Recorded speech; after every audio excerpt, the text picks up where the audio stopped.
हरे कृष्णा। राधे राधे जी। आप सभी का हार्दिक स्वागत है आपके अपने YouTube channel Shri Aaradhya Krishna TV पर। वीडियो शुरू करने से पहले आप सभी से आग्रह है कि आप श्री आराध्या कृष्णा टीवी चैनल को सब्सक्राइब करना बिल्कुल ना भूलें। इस कलयुग और में हमारी वीडियो यदि आपको पसंद आए तो वीडियो को लाइक अवश्य करें और इसे शेयर और कमेंट में श्री हरि की लहरों अवश्य पर ही लिखें। समय रूपी रेत हमारे हाथों से फिसलती ही जा रही हो और वह लौटकर वापस कभी नहीं आएगी। इसीलिए हमारे बड़े बूढ़े कहा करते थे कि हमें अच्छे कर्म करने चाहिए। आज समय की गति इतनी तेज़ हो गई है कि बच्चे हों या बड़े सभी को शॉर्टकट बहुत प्रिय है। जैसे कि बच्चों को फास्ट फूड, किशोरों को पढ़ाई के लिए क्रैश कोर्सेज, उनके माता पिता को किसी भी प्रश्न का उत्तर चाहिए तो गूगल कर लेते हैं। इस प्रकार बुज़ुर्गों के लिए किसी भी तकलीफ़ को आराम चाहिए हो तो फास्ट रिलीफ मेडिसिन अवेलेबल है। तो क्या आज के इस समय में कलयुग में हम हरि भक्तों के लिए प्रभु ने कोई ऐसी व्यवस्था शॉर्टकट रूप में की है जो हमें अधिक से अधिक पुण्य कम से कम समय में कम मेहनत में अर्जित करवा सके? जी हाँ, ऐसा ही एक प्रश्न 8 से 5000 वर्ष पूर्व महर्षि वेदव्यास जी से भीमसेन ने, जो कि पांडवों में से एक थे, किया था।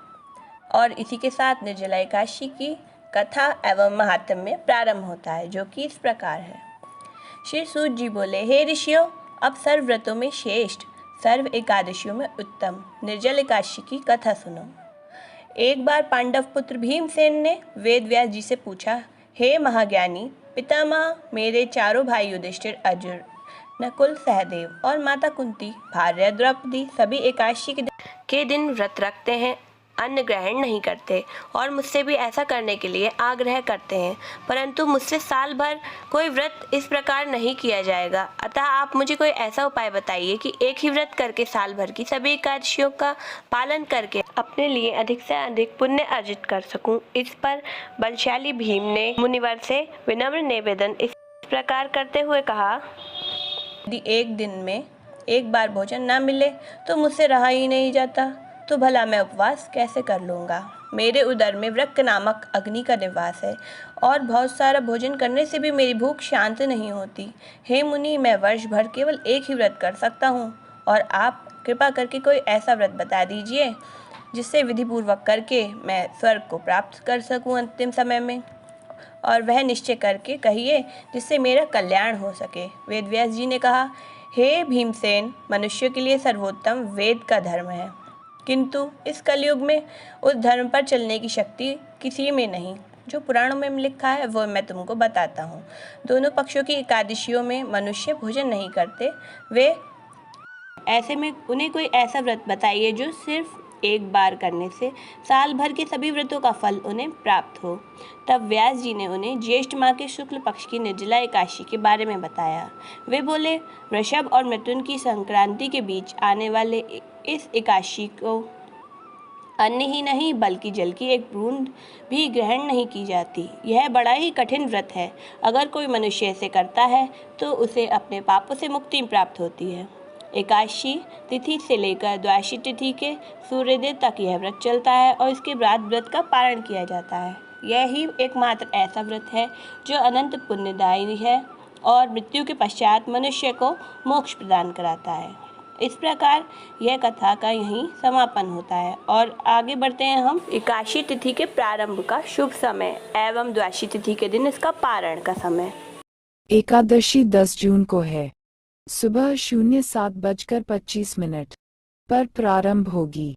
इस एकादशी का समापन 11 जून को शाम 05:45 पर होगा। निर्जला एकादशी व्रत पारण का समय। निर्जला एकादशी व्रत पारण का शुभ समय 11 जून पारण को सुबह 05:49 से सुबह 08:29 तक रहेगा। निर्जला एकादशी के दिन कोशिश करें कि सुबह ब्रह्म मुहूर्त में ही उठें। सुबह उठकर श्री हरि का स्मरण करें। कराग्रे वसते लक्ष्मी, कर मध्य सरस्वती, कर मूलम श्री गोविंद, प्रभाते कर दर्शनम। इस प्रकार इस दिन श्री हरि का स्मरण करते हुए अपने दिन की सुंदर शुरुआत करें। नहाने की तैयारी करें। नहाने के लिए अपने जल में गंगा जल से मिलाकर स्नान करें प्रभु का ध्यान करते हुए। यदि आप गंगा इत्यादि तीर्थों में जाकर स्नान कर सकते हैं तो वह भी आपकी इच्छा है और अति उत्तम है। तत्पश्चात सूर्यदेव को जल दें, पूजन की व्यवस्था करें, घर के मंदिर में दीप प्रज्वलित करें। जो भी सामग्री सुलभ हो उसके प्रयोग से, जैसे कि केसर, चंदन, हल्दी, फूल, फल, धूप दीप नैवेद्य इत्यादि से भगवान की सेवित पूजन करें। उनका अभिषेक अवश्य ही कराएं। भगवान श्री हरि विष्णु को तुलसी दल अति प्रिय है, इसके बिना वे भोग स्वीकार नहीं करते, अतः तुलसी दल को एक दिन पहले ही तोड़कर अपने पूजन के लिए व्यवस्थित रख लें। इस प्रकार भगवान की आरती करें, आपकी पूजा संपन्न हो जाएगी। मन ही मन प्रभु के व्रत का संकल्प अवश्य ही कर लें। इस प्रकार पूरे दिन व्रत यदि रख सकते हैं तो रखें। शाम के समय एक वक्त फलाहार करें। जिन लोगों का निर्जला व्रत रहेगा वे जल के स्थान पर फलों का रस इत्यादि ग्रहण कर सकते हैं। ईश्वर की कृपा से आपका व्रत अति मंगलदायी रूप से संपन्न हो। जय श्री राधे।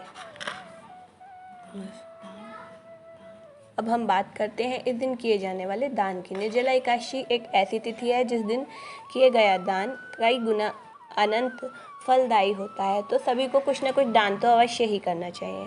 जो लोग निर्धन हैं, गरीब हैं, ज़रूरतमंदों को कुछ न कुछ दान अवश्य ही दिया जाना चाहिए। अन्न, फल, जूते, सब सामग्री इत्यादि जो भी आप चाहें, धन अपनी इच्छा अनुसार दान कर सकते हैं, परंतु वे 5 चीज़ें जो इस दिन जरूर दान करनी चाहिए उनमें है जल से भरा हुआ घड़ा, पंखा, खरबूजा, छाता,